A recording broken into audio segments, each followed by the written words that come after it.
Good afternoon, everybody.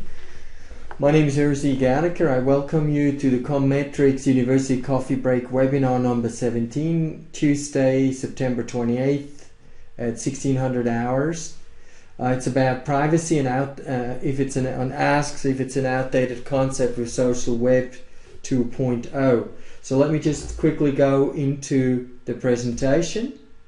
We have quite a few slides to cover today. If you have any questions, you can send me the question either with private chat or in the public chat, as ever you wish. Let me just go to slide number 3, which starts off. Today I want to talk to you about 5 essentials which you should consider if you value your privacy and security. And one of the best ways to do this, we have found out with our clients, is always to focus on their self-interest, why this is important to them, as well as maybe focusing on their children to get them further engaged with these issues, how it affects their children. Slide number 4. This is just a graphic which I've shown on our blog, ComMetrics.com, quite a while back. It shows how much information you leave behind every day, from the ad agency server to the ad server, as well as the advertising auction exchange and so on, including Google Analytics and so forth. So this is an issue which affects really all of us, so we shouldn't just ignore it. This brings me to slide number 5, which is the second issue we need to address, and that's really Facebook. Facebook can really be a headache. It offers now geolocation, which has been offered by Foursquare and Govala for quite a while. But in the US, of course, only 4% of people use this service, but with Facebook having entered, it's surely going to become more popular. And I'm addressing this on the next slide, number 6. You actually need to go in and check where or how your privacy settings are doing on Facebook. So you usually click on settings, then you choose your privacy settings, and then you go to customize settings. And there are 3 areas you should really check. The first one I marked in yellow, please I check in to, which should be marked as only me, so nobody else can check you in. And include me in people here we are. After I check in, I unmarked that one, which is called enable. And the third one is please allow that I'm tagged on videos or pictures, and you cannot be tagged on pictures the way we've set it up here unless you do it yourself. Why would you want to do this? Well, the reason for this is that as you can see here, if I didn't have checked it the way I showed it on the previous slide, if somebody checks into at the Golden Gate Park and they check in, they can also mark me as being checked in. And this is not necessarily what you want to have. You don't want everybody to know what you're up to these days. This is explained further in the commetrics.com/?p=10242 blog post, where you can actually watch a video which goes into detail about this. So the third point we want to worry about is Google+, because Google+ can also be really a headache.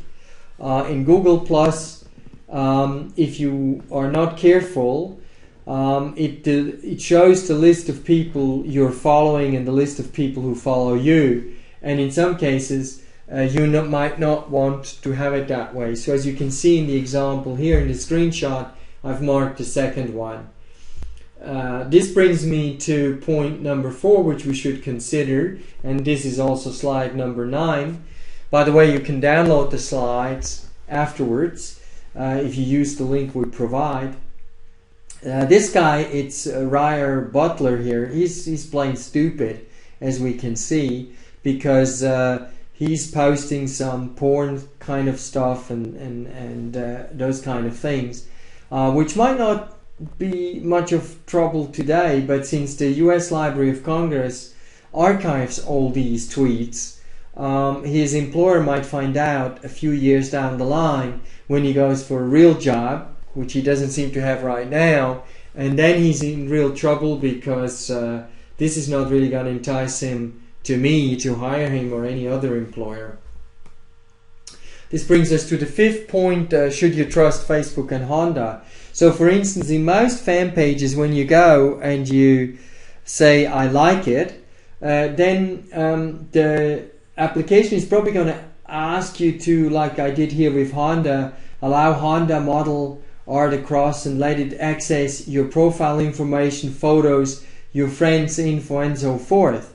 And while I may give Honda this permission once or maybe twice, if I want to watch their video or something else nice they will not give me access to, I may no longer want to give them access to this information after a while. So what I then have to do is I have to visit the Honda webpage, or as I did here, the one from Nescafe, and go down all the way to the left column of that fan page from Nestle, and I click on unlike. By clicking on unlike, it's yellow mark here on the lower left, on the right side in the column there in the screenshot. By doing so, I'm no longer a fan of Nescafe's page or Honda's, and therefore they no longer have access to the information from my friends. This brings me to the final point, when it's really decision time. Convenience is a nice thing, but convenience can also be dangerous. And what we have here is the case where, in this particular research, 46% of the people already had chosen Facebook and their login for Facebook to sign in. So as the Business Exchange, which is basically the online community from Business Week, which is quite interesting, shows on the left side, lower side, you can sign in there with LinkedIn, which is a similar service like Xing, American. And so you use your LinkedIn login and you sign into the Business Exchange that way. Same you can do with Facebook, same you can do with your Gmail login, or Yahoo, or even your Twitter login. The question is just if this convenience is worth the increased risk you're leaving to this, in case somebody finds your Facebook password, or if Facebook gets hacked and this information is out and somebody else gets access to all the information you have left on Facebook and anywhere else you use the Facebook login to get access to information. So please be careful with this, and it's better to have a special login for most web pages as you go to. This already brings me to the wrap up. So the conclusions and the 5 factors. So what I've talked about here is that whatever you do, be careful that you're taking risks, and even searching on Google and other things, unless you have the web information disabled so that Google or Bing or whoever cannot collect it, you're taking a risk. The next, the number 2, as we talked about, is you have to worry about Facebook, Twitter, and Xing. What information do you leave on there? How do you do it? Even with Google, you have to set your options. You have to go and check your options. And in some cases, like for instance in Switzerland, the second largest telecom provider in the country uses Gmail or Google to provide its services, which of course looks and has the feeling of the provider's design and everything, but it's actually Gmail or Google Mail. It's handled by Google.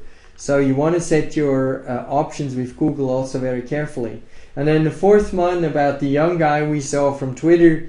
I mean, don't be stupid. Don't do things you might regret in 5 years.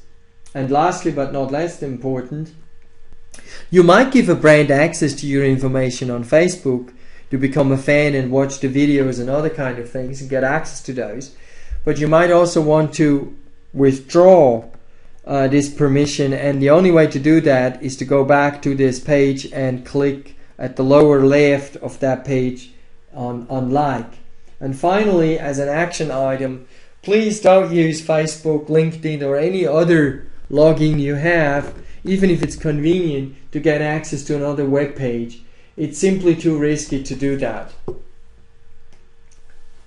This brings me to the final thing. When we train our staff and our client staff to do this right, what we usually suggest is that people spend about 2 sessions, each 2 hours long, on the issue of how to better protect their children's privacy and their own.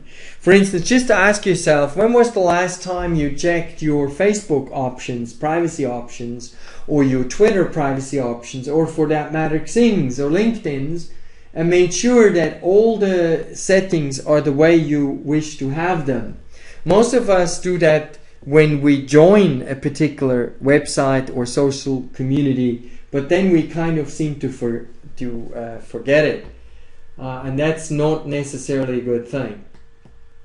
This brings me to the conclusion of our webinar. You can download the slides at this particular link, and you can also get the podcast via the iTunes for your iPod, iPhone or iPad, and you get a YouTube video if you just go back to ComMetrics University and have a look at the webpage, because we'll put the YouTube video up there pretty soon. So this leads me to the conclusion of this webinar. If you are interested or you have any questions, then I ask you to raise them in the chat box. Otherwise, I just want to point out that we will have another webinar on October the 12th, which is also Tuesday, again at 8:30 in the morning in German and 4 o'clock afternoon, like today, where we will talk about some social media marketing best practice issues, which comes out of a whole series of blog posts which we have started to release last Saturday, and there will be a whole bunch more next weekend. Thanks very much and goodbye.